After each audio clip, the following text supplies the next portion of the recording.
people can speak, not just the type of people that you see, that's on the pages of communication arts or whatever. And a lot of times that breaks through with really interesting work, with personal work and things. So I remember we were sitting in the Hamptons.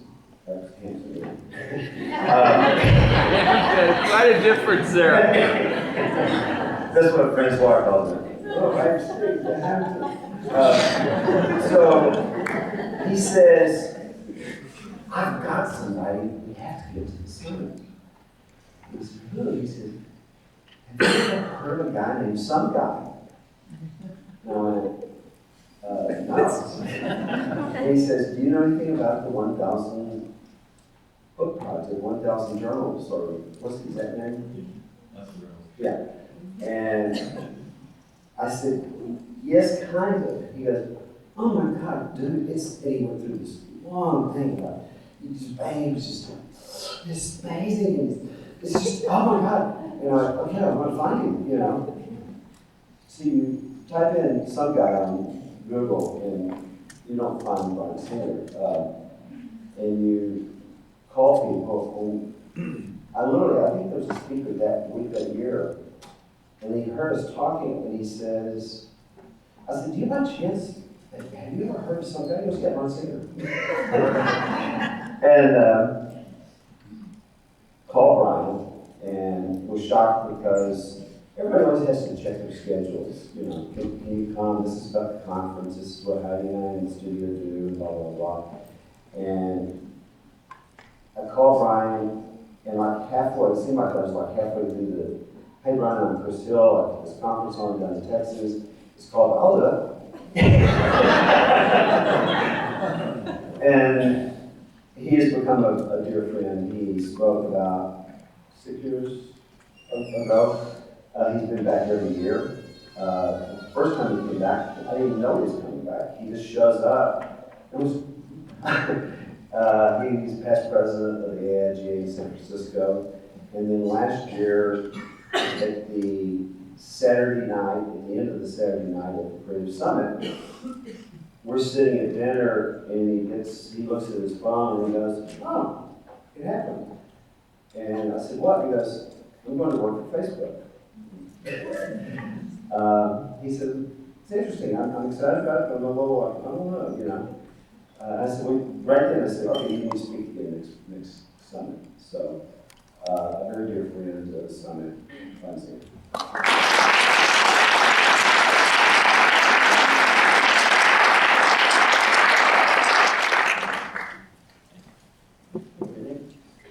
That's good. Thank you for having me back. In all fairness, Eric Hyman did call me. He said, "Is this guy Chris Hill was going to call you? Just say yes and do it. It's going to be the most amazing experience." And that's why I was like, yes. God, what a great morning thus far. I got some tough acts to follow. I thought I'd begin by giving just a little bit of background on myself. I went to college at Cal Poly in San Luis Obispo, and then went to work for any number of design firms in the San Francisco Bay Area, most of which you've probably never heard of or don't care about. Most notable would be I worked for Jennifer Morma, I freelanced at Ched Design, freelanced at Pentagram, Steve Owens in Maryland. I just sort of worked my way around the Bay Area. About 9 years ago, I started Altitude, and had the pleasure of working with such folks as Apple, Adidas, Chronicle Books. We didn't focus on anything specific, meaning we didn't just do websites or just do packaging. Instead, we try to work with companies, both large consumer brands and technology companies, to small startups and arts organizations, really to figure out what they were trying to do, what their objectives were, and let that drive what we actually ended up creating. And then, as Chris mentioned, just about exactly a year ago, I made a complete shift in my career, and this happened.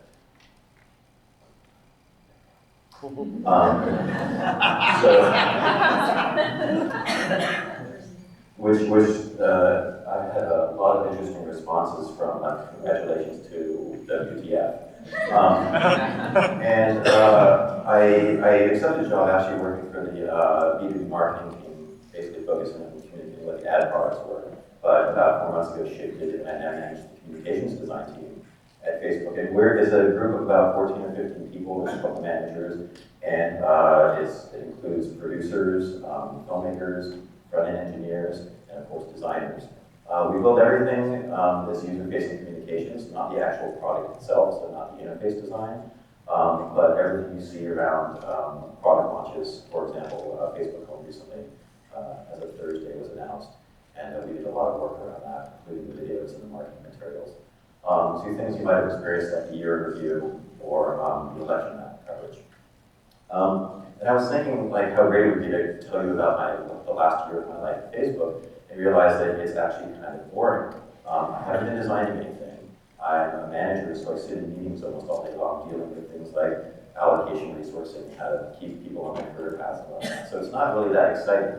But I thought it would be interesting to tell you about maybe perhaps how I got from being a student to standing on stage here today, and sort of from there to here, what sort of stuck with me through that time. And I think about like what was important during that entire arc of my career, or at least where I'm at right now. And there are these sort of key things that keep popping up. And so I'm going to share some of those with you today. The first of which is research. Now, I know a lot of you are still students or about to graduate, and your primary objective at this point is finish portfolio and get a job, right? And every project, including a job search, begins with research. And this is probably the most overlooked portion of any project. And the reason why I'm bringing it up first is because you really have to get on top of your research. As the analyst had pointed out, it's so hard to, like, there's so much stuff out there, you really need to dig deep to find the right folks that you want to work with. I asked some students last night, where do you want to work? A couple of folks wanted to come to San Francisco, but didn't really understand the landscape. So you need to understand who it is you actually want to work for. And you should not just have your top 10 design firms, you should have your secondary pick of 20. And you should probably have your tertiary pick of 30 more. Because everyone's going to have the same top 10. And what if those 10 aren't hired? You can be the best designer on the planet, but if there are no jobs, there's no jobs. So make sure to have backup plans and do research on these companies. What are the market conditions? How many people love designing posters? Anybody loves designing posters? Just two, really? I don't believe you. But the truth is, it's like how many design firms are hiring poster designers right now? Maybe there's a lot, maybe there's not. In San Francisco, very few poster designers are getting hired. But if you know anything about user experience, you're probably going to like the job. And then what is your competition doing? This show is great because you get to see what other schools are doing, basically what your competition is for getting a job. But some of you are going to go off to Chicago, and it'd be important to understand what students in Chicago are doing so you can compete effectively in that market. And I thought I'd just share how I learned my research lesson the hard way. I interviewed at Landor in 1993, I think, for an internship. And you have to keep in mind this is actually pre-internet, so just go back with me for a moment. I was answering ads in the classified section of the newspaper, and I was looking for design firms in the yellow pages. Like, this is what happened before the internet. And we managed to score an interview at Landor for an internship. Walked in, had my book, walked them through everything. And at the end of the interview, they said, well, do you know what we do here? And what I should have said was yes. But what I did was tell the truth, and I said, actually, I'm not that familiar with your work. Now, imagine how insulting that is to a design firm such as Landor. So they went down their brochure and they showed me exactly what they did, and my jaw dropped. I did not understand what Landor did, nor how I should put together my portfolio to be an attractive candidate for an internship. Needless to say, I didn't get the internship, and I learned a very tough lesson right off the bat. Great job for scoring an interview, loved it completely. So this is where research comes in. There's no excuse nowadays. You have the internet. You should be able to find everyone who works at every company, every portfolio piece, no personal things about it. It's all out there. So there's no excuse for not doing the research. The second thing that sort of followed me throughout my career is this curiosity that I think we all have as creatives. And when I first moved to San Francisco, I saw these telephone poles that were covered with. They were used as like public bulletin boards. People would post flyers, lost dog, whatnot. And I thought this was so beautiful that I wanted to hang it in my house. So I started taking photos. Turns out it's not actually illegal to do this. The cops came by like 4 times and never stopped me. But I go and I remove this wonderful like aged paper with all these rusty staples. and then I sort it in sort of this obsessive compulsive sort of way, and I create collage out of it. Very graphic work that is made up of lots of very complex pieces of old lettered paper and typography. So this for me was something that I was very curious about. I was putting on the side. But in the course of doing this, I was contacted by Target, who commissioned me to do a piece for their corporate art collection. So I actually got to do an art commission. I created 3 giant bullseyes out of this material for them. Some details. And then actually got to go to Target headquarters to see Hans and give a talk to the design team there. So this is like on the 37th floor of some executive office, but it was really cool to actually see your artwork at a company that supports the art so much. Also curious about the economy. This is one of those things where I feel like you hear it enough in the news about the economy. This is good for the economy. This is bad for the economy. They never say this is good for people, this is bad for people. It's all about this mysterious economy. So I started, in my curiosity, I'm like, well, what exactly is good or bad for the economy? So I did a project around that. Turns out that obesity is good for the economy. Nature is bad for the economy. Crime is good for the economy. It's a multi-billion-dollar private industry in California. I wish I got in on the ground floor of that. How many people burgled here today? Show of hands. Car burglars. Yes, bad for the economy. Why do you guys get America? Bed is good for the economy, and self-esteem is bad for the economy. If we didn't feel bad about ourselves, sometimes we might not need all these shiny things. So this, of course, took the form of artwork and then stickers that got placed around. I would send them to folks who sent me self-addressed stamp envelopes. They would post them, send me photos of where they placed them around the world. It was really fun. Another thing, and this has been brought up a couple times, is networking. And in your job search, it sounds like a dirty word. Networking sounds like a dirty word. But the truth is that most jobs are found through networking. Not in like sleazy, hi, I'm looking for a job sort of way, but in like, hey, I'm interested in what you do, let's become friends first, and then later, at some point in time, something might work out. And it comes down to like that old saying, it's not what you know, it's who you know. And you need to be good, but it does help to know people. But the truth is that you can know anyone you want. And Chris and Heidi said at this conference so that you can meet all of these people, not just the speakers and the volunteers and the judges, but like each other. You may not realize it right now, but the people sitting next to you in the seats today are probably going to be with you throughout your entire career. They'll end up working at different companies. You'll contact them sometime down the line for freelance work, and they will hook you up. Hard to see it now because you feel like they might be your competition for the jobs out there, but like you really should be meeting each other as much as you want to meet some of the speakers and judges. Drive. This is something that I think a lot of designers flirt around. We all have good ideas. We come up with these concepts. We all consider ourselves like big idea generators. But the truth is that like we all have great ideas, and the difference is some people actually do things with them. And I feel like that's one of the things that's helped me along in my career is that at least a couple times in my career, I've not only just had an idea, but I've done something with it. So if you're familiar with any of the work that I've done, you're probably familiar with the 1,000 Journals Project. And essentially what this is 1,000 blank journals. I took 1,000 journals, I sent them out in the world. People got them and added something to them, writing, drawing, they cut them up, they did all sorts of things with them. But the idea was that they take these journals and pass them along in a sort of ongoing collaborative art form. And the inspiration that the venue last night for the dinner was great because it had wonderful graffiti on the bathroom wall, but the inspiration for the project actually came from exactly that. When I was in college, I was going around photographing what people wrote on bathroom walls. This curiosity of like, who are these people? How many people actually bring Sharpies into the bathroom? A lot. And they're all opinionated. So I was photographing this stuff. I thought it'd be great to put together a book, and I thought, well, we can create people to add into the book. Why do you need photographs to begin with? Why have to take blank? Fine, there are a bunch of them about they travel the world. And so that's basically how the 1,000 Journals Project got started. But what's most interesting about the project itself is what people have actually done with the journals. Now, they've left them in the lost and found, they've hidden them in caves, abandoned them at airports, used them on treasure hunts, and they've been stolen at gunpoint. In all fairness, the woman who had the journal, I mean, the mother took the bag, wasn't really after the journal, probably. But I did have this fantasy that that journal would turn up someday, And it'd be like an entry of like, yeah, I love this woman and all I got was $7 in this stupid journal. It's so funny. So I wanted to share just a few of the stories from the journal project that I enjoyed the most. And the first is the apology. And if you read through this, you kind of get the sense of what this is all about. This guy writes this big long entry about him and his friend. But really, he summed it up with what he posted on the website. It was given to me in Brooklyn, and I then left for Arizona with my girlfriend. Me and the woman to know more, but I finished my part of the journal. I'm now saying to a friend that I heard so much, he's no longer my friend.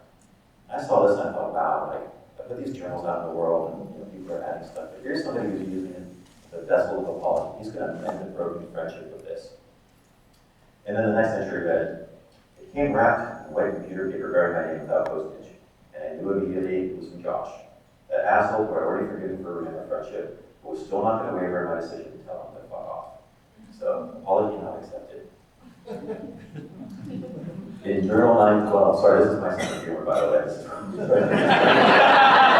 Sorry, sounds like really good today. In Journal 912, there's an entry, and it might be a little closer to the students in the audience, but it really took me back to high school because I sort of blacked out most of that from my memory. I hated high school, it sucked. But then I read this entry. It reads, I wash dishes at a restaurant. I smoke pot every day. I'm 18 years old. I'm a senior in high school. I've been dating the same girl for 10 months. I've been sleeping with her for 9. Every day I dream of fortunes and riches, life without complications or responsibility. My friends are all addicted to that. It was refreshing to see something like this in my town, a vague lining of creativeness and individuality. Maybe the banana peel wouldn't be so bitter if I wasn't so oblivious. And I thought, wow, this like brought me back to all that, those teenage angst years, finding yourself, being angry at the world, trying to figure life out. But I'm pretty sure when I was a senior, 18, I could spell.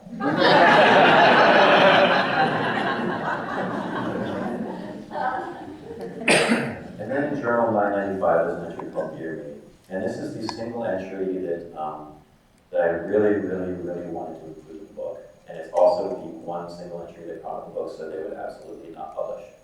I had approached the author, she'd given permission, but when I read through it, you'll understand why Chronicle didn't want to put it in the book. And it's called Dear Me because it's presented in it's a story of a woman's life, and it's written in a sort of split personality, like Dear Me, it's good to see you again, it's been a while since we've talked.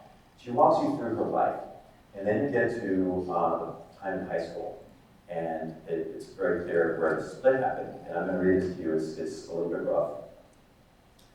But I remember him grabbing her, and him starting to take off her clothes. He tried to stop him. He was too strong. He soon had her on the floor, pinned. He shoved himself aside her and tearing her.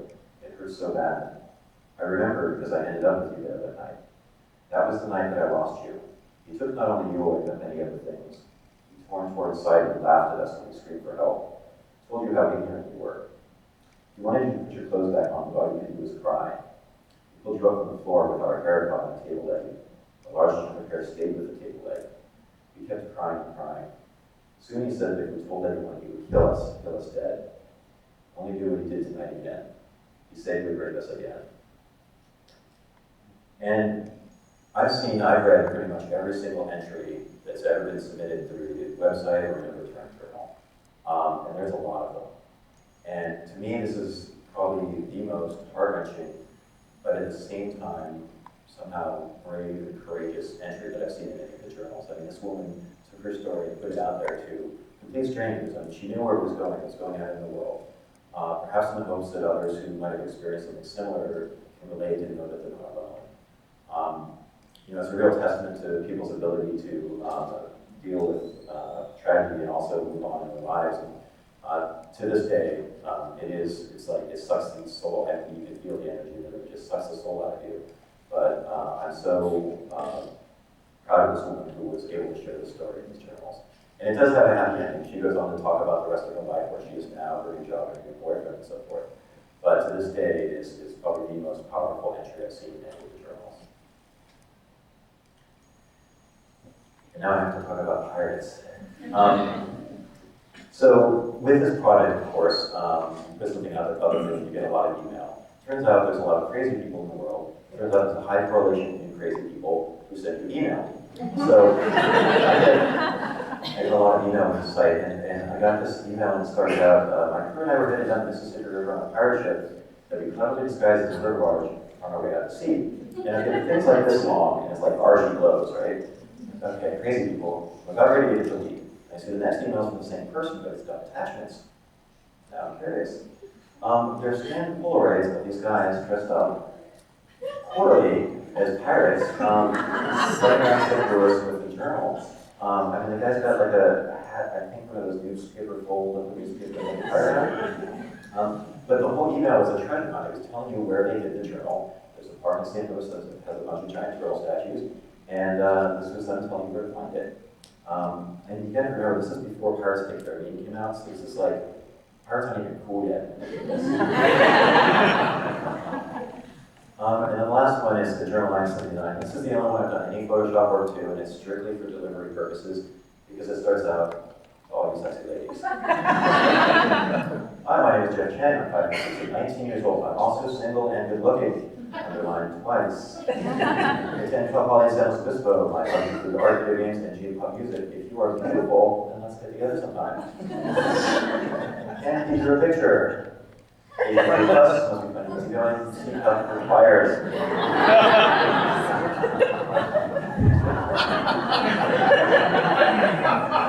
So, of course I think Jeff Chen, because I'm pretty bad at that. And so I occasionally get emails from the last one I received said, just letting you know that I got another mail from MySpace asking me to find the Jeff Chen that posted a personal badge in the Journalism Project. Unfortunately, it hasn't brought me any cute dates. Not very successful.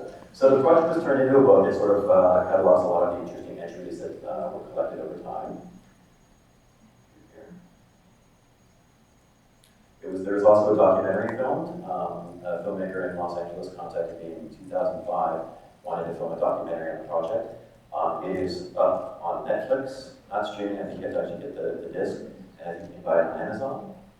And then it's been turned into an exhibition. So I had the honor of having it shown at San Francisco Museum of Modern Art. It was great because they were willing to work with me. I didn't want these things protected behind glass.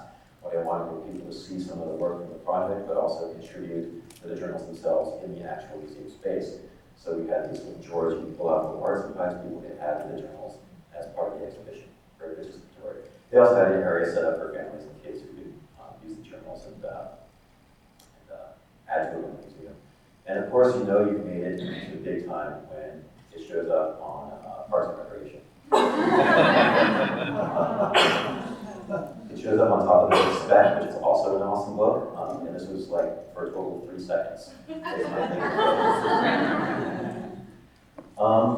Another thing that I have a lot of ideas, but I think the difference is actually having the drive to actually make them happen. Is I'm fairly passionate about politics, and I'll just preface this right now with the next project will probably make half of you want to buy me beer. The other half of you are going to want to kick me in the throat. It's basically, it was around the George Bush election several years back now.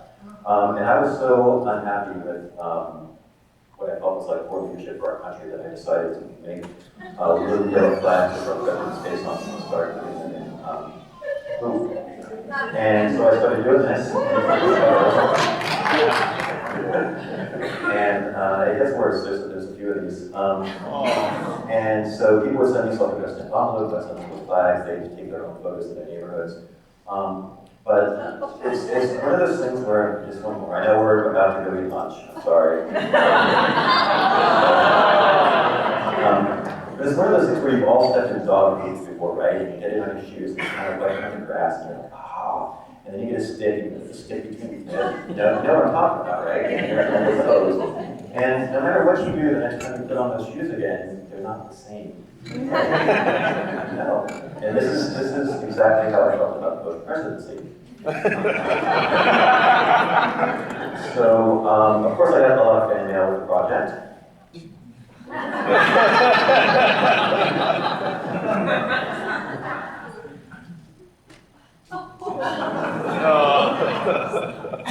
And my #1 favorite email of all time.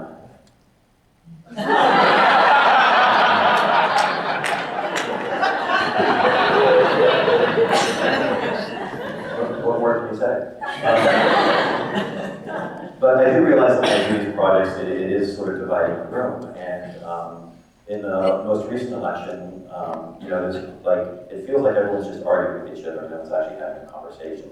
So I thought maybe I'll take a step back and I won't be such a jerk this time. I'll try to do something a little more nonpartisan, because that is impossible for me.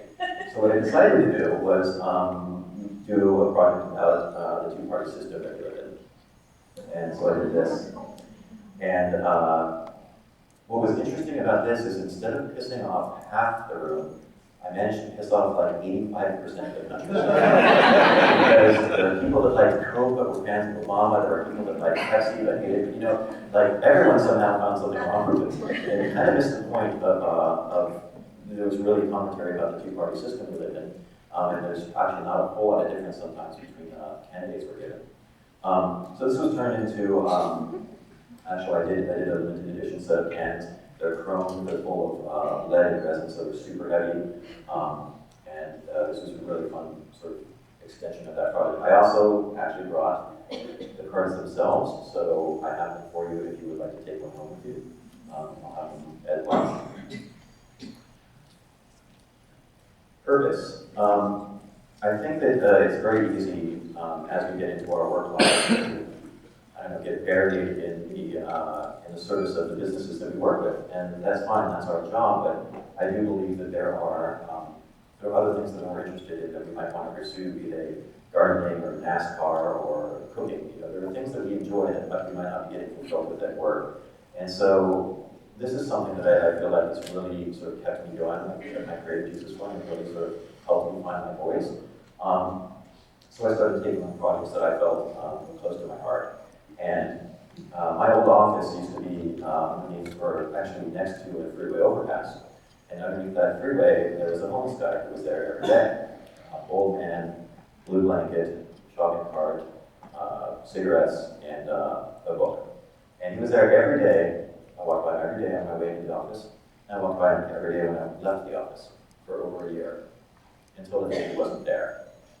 And I went in the office that day and I was like, our homeless guy's gone. Our homeless guy's gone. Like, what kind of statement is that? Like, you somehow ours. And it really bothered me that, you know, in San Francisco, homelessness is a pretty big problem. And we get desensitized to it because we walk by these people every day and they start fading into the backdrop of the city. And so I started a project called Home Street Home, the most unscalable project ever, because it's found cardboard and the signs are all hand-stitched through cardboard. But I started hanging the signs around San Francisco. And now I recognize that homelessness is a very contentious issue in San Francisco. There's no right solution. I don't think it's going to be a combination of things. And I don't pretend that this is solving homelessness at all. The intent of the project is really to have people just like myself who walk by these folks every day do a double take. Like to recognize that yes, that's where these people are living. That doesn't look very comfortable at all. And to just understand and build a little bit of empathy and awareness of what's really going on. Because I think if people start paying a little bit more attention, then the issue will get raised and more work will be done on solving it.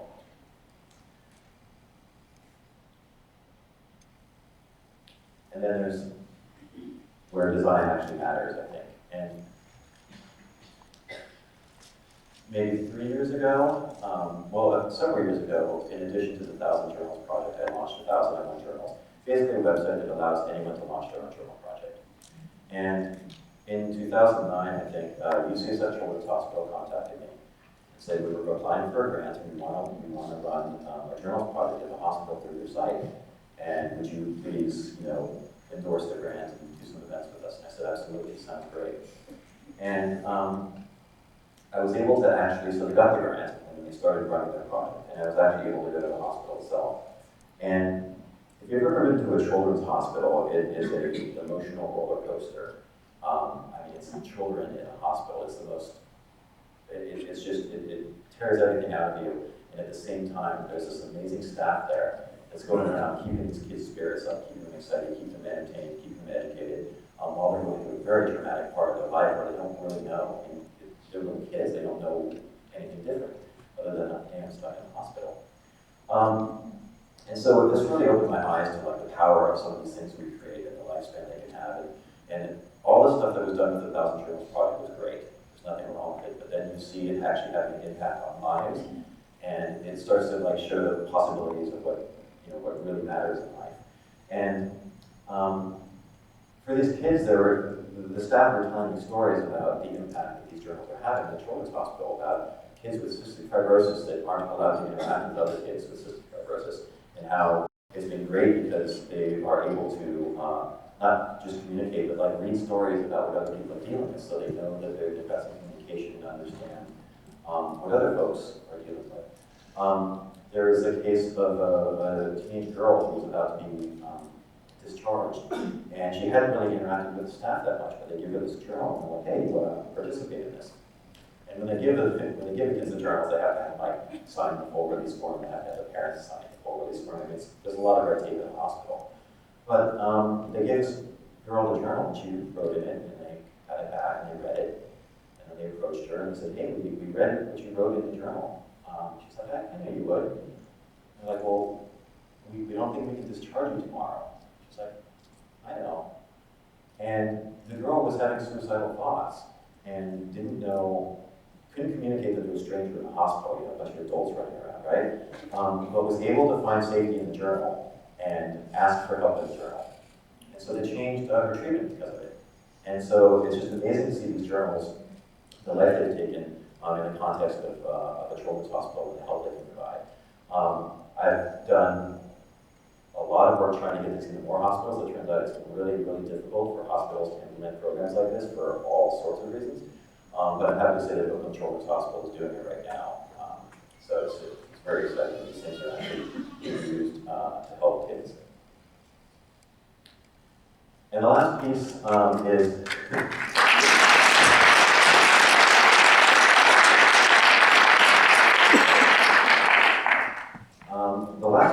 is a sense of adventure. And to tie this back to a year ago when I was at the conference and I accepted this position, this role at Facebook, people asked me why Facebook.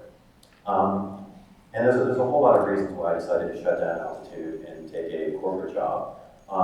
And I can say it's a sense of adventure, but given what I'm doing now, most of you would be like, that sounds horrible.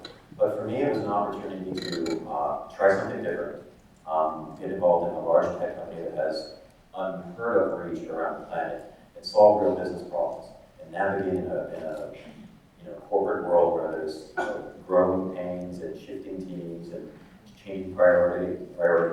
And the truth is, it's absolutely frightening and scary to me. I might act like I know what I'm doing. In all these projects, I had no idea what I was doing the entire time. So I go to work every day, and I pretend like I know what I'm doing, but I'm really learning. And it's those types of challenges, having that sense of adventure, putting myself in a position where I'm forced to learn. If you're afraid of public speaking, then the best thing to do is get up in front of an audience and start public speaking. And you will suck the first time. But the second time will be better, and the third time, until you get comfortable. The same thing happened with teaching. My first teaching experience, I bombed the first class so bad, I went home and I might have blacked out if I cried or not, but it was a 3-hour class and I brought 45 minutes of material. There's nothing more awkward than standing in front of your future students for 2 hours and 15 minutes with no plan. It was a complete miserable failure. But I got up the next week and I did it again, and I did it again. And so I think challenging yourself and pushing yourself beyond your comfort level is really what sort of got me to where I am, just this constant pursuit of learning. I do have one small thing to share from Facebook with you. It's a video that we shot. It has nothing to do with the work that the outside world will see, which is why it's interesting. But the campus is sort of like a carnival, and then like people just put stuff up on walls and pictures and spray paint and whatnot. So when I was on the marketing design team, we put together this piece.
together over the weekend with 1,500 nails and touches of red.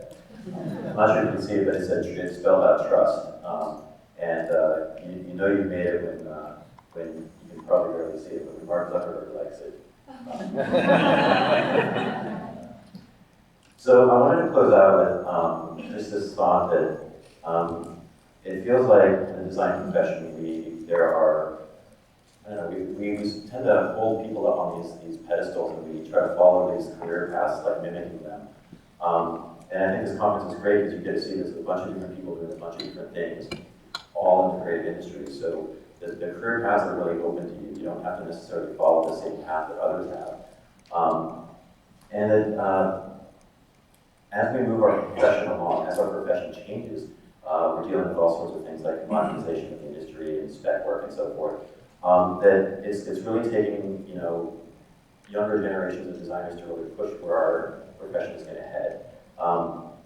Have that sense of adventure, take those risks, push yourself to levels where you're uncomfortable, and above all, stop following and actually start leading.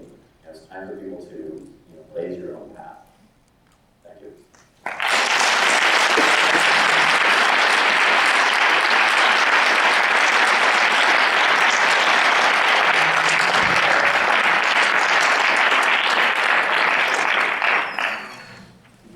What a morning.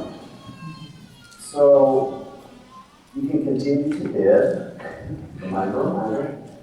And this afternoon we have 3 more speakers. We have a wonderful time where you can interact with the speakers. We're going to have a Q&A session, and then we have a few surprises too. So, we have good sandwiches out there. And I think we're supposed to not eat in here, so we need to go out in the world. And we'll see you back at your announcement. Everybody, this is Emily.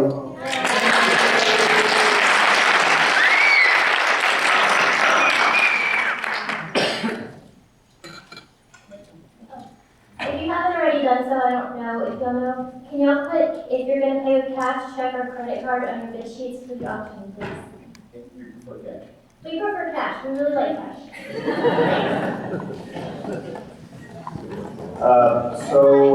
Lunch break will be until 1:30, which is when the auction closes.